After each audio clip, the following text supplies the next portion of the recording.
नमस्कार, आप देख रहे हैं आगाज टाइम। मैं हूं आपके साथ सुहानी सिंह और आज हम बिहार विधानसभा चुनाव में बात करेंगे। जिस तरह से पूरा देश जो है 14 नवंबर का इंतजार कर रहा था कि आखिर बिहार में इस बार किसकी जीत होगी, तो जिस तरह से जीत सामने आई है, जी हां, एनडीए की बहुमत जीत सामने आई है। अब ये सवाल खड़ा हो गया है कि अब एनडीए सरकार में आखिर फिर से बीजेपी में कहीं ना कहीं नीतीश को दोहराएगी या और कोई मुख्यमंत्री होगा। तो आइए इस पर चर्चा करते हैं। बिहार चुनाव 2025 में एनडीए की जबरदस्त जीत ने न केवल चुनावी परिणाम है, बल्कि ये बिहार की राजनीति और आने वाले वर्षों के विकास और प्रशासन के दिशा निर्देश का एक स्पष्ट संकेत भी है। प्रधानमंत्री नरेंद्र मोदी ने इस जीत को सुशासन, विकास, जन कल्याण और सामाजिक न्याय की जीत बताया और इसे ऐतिहासिक और अभूतपूर्व जनादेश करार दिया। चुनाव के परिणाम देखते ही जनता ने एनडीए के विकास और शासन मॉडल को सराहा और आगामी 5 वर्षों के लिए उन्हें भारी बहुमत के साथ जिम्मेदारी सौंप दी है। इससे यह स्पष्ट होता है कि बिहार की जनता ने अपने नेताओं से न केवल बेहतर प्रशासन की उम्मीद की है, बल्कि सामाजिक न्याय और विकास की नीति को निरंतर बनाए रखने की दिशा में भी समर्थन दिया है। नीतीश कुमार की स्थिति इस चुनाव में बेहद महत्वपूर्ण रही। वो लंबे समय से मुख्यमंत्री पद पे हैं और जेडीयू के प्रमुख चेहरा होने के नाते उनका राजनीतिक अनुभव और जनाधार गठबंधन के लिए महत्वपूर्ण साबित होता है। पिछले वर्षों में उनके नेतृत्व में बिहार में, आप बता रहे कि कहीं ना कहीं बिहार में विकास और कल्याणकारी योजनाओं की स्थिरता बनी रही, जिससे जनता ने उनके प्रति विश्वास बढ़ाया। इस बार नीतीश कुमार मुख्यमंत्री पद के मुख्य दावेदार माने जा रहे हैं, क्योंकि एनडीए के भीतर बीजेपी और जेडीयू के गठबंधन दोनों पार्टियों के लिए राजनीतिक स्थिरता और विकास के निरंतर के लिहाजा इस सबसे उपयुक्त विकल्प है। बीजेपी और जेडीयू का गठबंधन बिहार में पिछले कुछ चुनाव से राजनीतिक समीकरण को केंद्र रहा।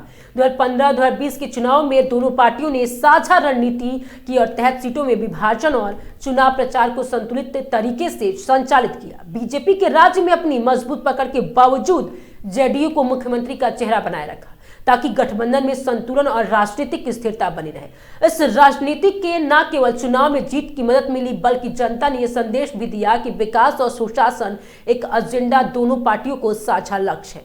2025 में भी ऐसा ही देखा गया कि बीजेपी ने एनडीए के लिए चुनाव में पूरी ताकत झोंकी, लेकिन मुख्यमंत्री चेहरे की चयन में गठबंधन ने समीकरणों को ध्यान में रखा।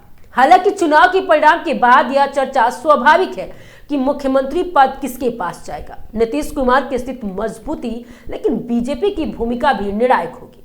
राजनीतिक दृष्टिकोण से यह समझना जरूरी है कि मुख्यमंत्री के चेहरे का चयन केवल लोकप्रियता पर आधारित नहीं होगा, बल्कि गठबंधन की सीट रणनीति, आगामी योजना की निरंतरता और राज्य में बीजेपी जेडीयू के आपसी समीकरण पर भी निर्भर करेगा।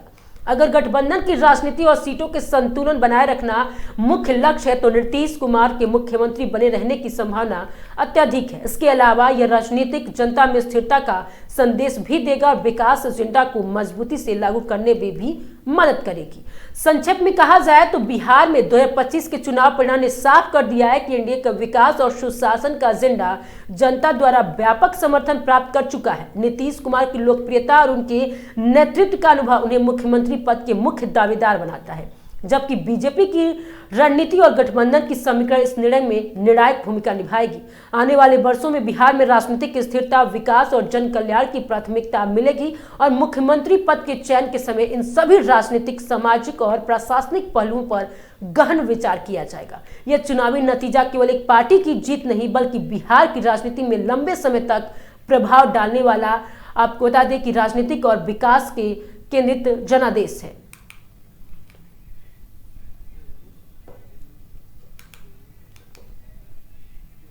आपको बता दें कि बिहार में ये जीत, जो प्रचंड एनडीए की जीत हुई है, वो राजनीतिक में लंबे समय तक प्रभाव डालने वाला और राजनीतिक और विकास के केंद्र का जनादेश है। तो आपको क्या लगता है, हमें कमेंट करके जरूर बताएं और देखते रहें आगाज टाइम।